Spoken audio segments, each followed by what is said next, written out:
When Sakurai came out and made a statement saying Japanese devs shouldn't cater to Western taste, I praised him for it, because someone who is responsible for a franchise as popular as Super Smash Bros., him saying that is a signal for other Japanese devs to be comfortable with such an approach, that it's okay to prioritize your cultural identity or Japan first, with the thought of, if other people like it, that'd be a bonus and great as well. And other creators that have taken this approach, leading them to continued success even to this day, is Yoko Taro with his masterpiece NieR Automata. Former PlayStation president says NieR Automata saved Japanese video game industry because it convinced devs to stop imitating overseas trends. Yes! This is a mentality that I wish Japanese creators would follow like it's law, but sadly it's not in today's thinking. So it's a breath of fresh air whenever I see it embraced to the fullest. In the opinion of former PlayStation president Shuhei Yoshida, were it not for Yoko Taro's NieR Automata proving to his fellow Japanese game devs that their cultural identity was their biggest creative strength, the entire local industry would have long since ceased to exist. As games became more realistic and Hollywood-like titles started emerging, there was a period during the PS3 era when Japanese creators thought, we need to make something that will appeal overseas. Let's try creating something with a more Western feel. Wrong!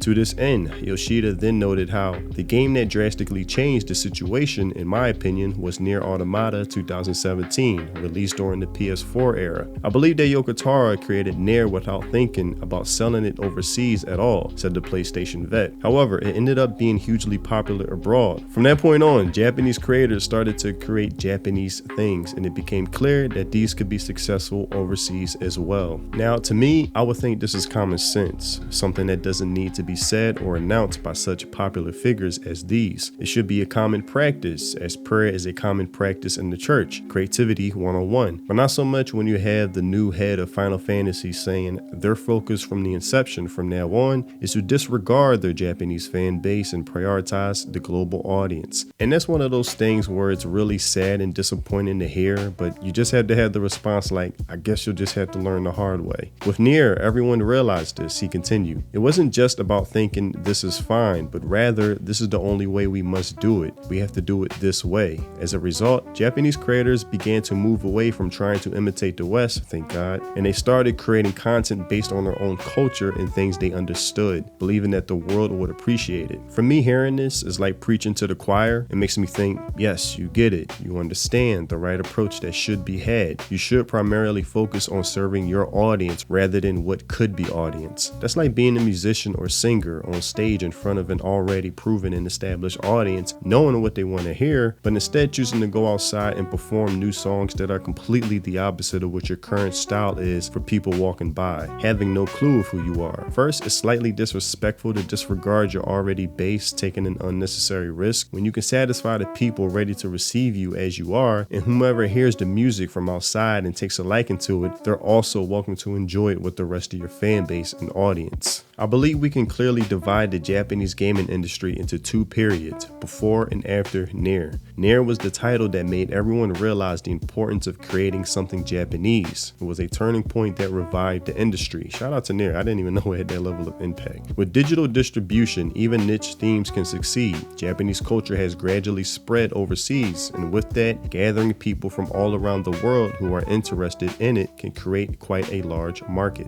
Again, yes, it's something that once it's discovered, Eastern entertainment, but in this case Japanese video games, it's now awaited, desired, and anticipated. There's a reason why people make the distinction between JRPGs rather than RPGs. There's a distinguishable admiration that separates the two, especially nowadays from Western gaming studios starving their audiences of what they want that Eastern creators are willing to fulfill. Into this interview, Yoko Taro had a response of his own. I'm honored that Automata has been highly evaluated, but it was producer Saito who instructed me. Don't worry about overseas evaluations, just make the game for Japan. Side note, that's a good producer. Basically acknowledging you're the creator, just focus on creating. To be more precise, I remember something along the lines of him saying, Yoko-san, It's impossible for you to make a game for overseas audiences, so at least try your best to make it for Japan. And what has this approach led to? Nearly 10 years later, and it almost seems 2B is more popular than ever, becoming DLC in current games to expand upon their franchise's relevancy. 2B is a cultural icon, easily recognizable, with inside jokes being replicated in other games because she might be the sexiest android ever on screen with those high heels. Of course, Yoko Taro, I just really like girls.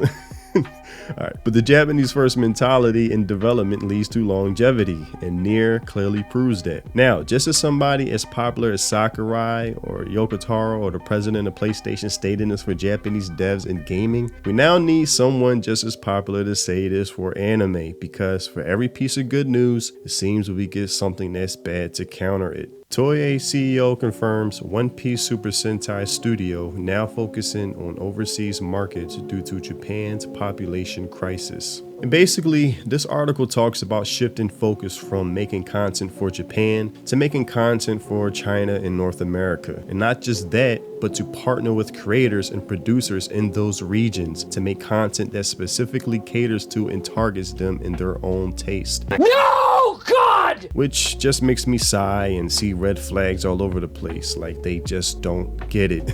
How many times do we have to teach you this lesson, old man?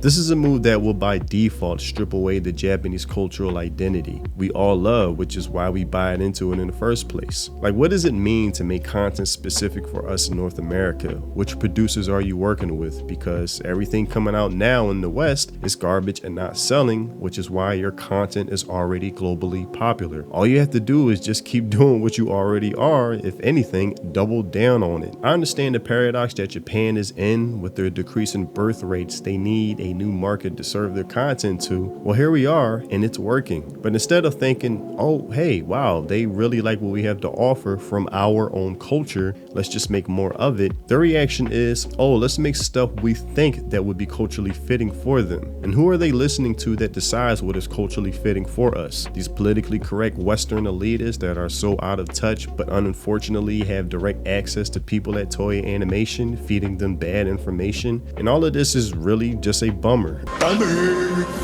I just want Japanese anime. It's really that simple. I need escapism, and your culture offers that. Don't give me something that's seeming like the current Netflix Devil May Cry series, a franchise I'm no expert in, even though I've seen the first anime from like 15 years ago and I liked it for what it was. But from the clips I've already seen of the current one on Netflix, it's a no for me. Something that diehard fans are confirming as well, making every attempt to remind its audience of current ills in the world with politically correct ideology in their writing, thinking they're being subtle, but these are activists in charge, not creators. They're incapable of being subtle. These are the type of people that have access to Toei Animation, convincing them this is what the fans want in North America, using a popular franchise like Devil May Cry to inject modern day politics into, ruining any escapism. Because that's what activists do. They don't create, they just take what's already been created and destroy it. And Toei Animation is making a very, very bad move here.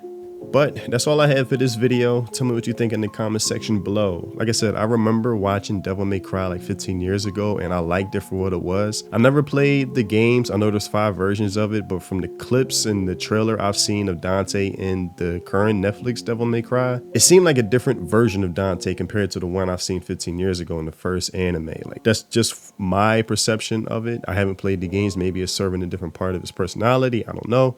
But from what I've seen, it's a no from me. From like when they said America invades hell, it's like, oh God, man, it's like, Jesus, you guys are incapable of just any type of escapism or any creative ways in being subtle. Like I said, these are activists in charge, so they're incapable of being subtle. And just even with the demons or what, I don't know what, I guess the demons words, like they're not really evil. There's, you know, they're actually good. You know, they actually have families, just like what they did to the orcs in Lord of the Rings, where they're now families living like humans. You know, and you thinking they're evil makes you evil. Even from what I heard of the woman character character. She's like adopting girl boss characteristics, something I'm so not interested in watching, but it is what it is. I will continue to support Japanese creators who make it their duty to prioritize what the fans love in their games, which is Japanese cultural identity and their way of doing things in their own creative way and creative process. I enjoy and admire that, and that's something I want to buy into. And whoever doesn't do that, I guess you can rely on the global audience, but I'm here to buy Japanese content. But anyway, if you haven't already, check out my music on Spotify, links in the description. If you love those Samurai Champloo, lo-fi Mulla Boom Bap vibes, then my music is definitely for you. Thanks for watching, and I'll see you in the next video. Free think, peace.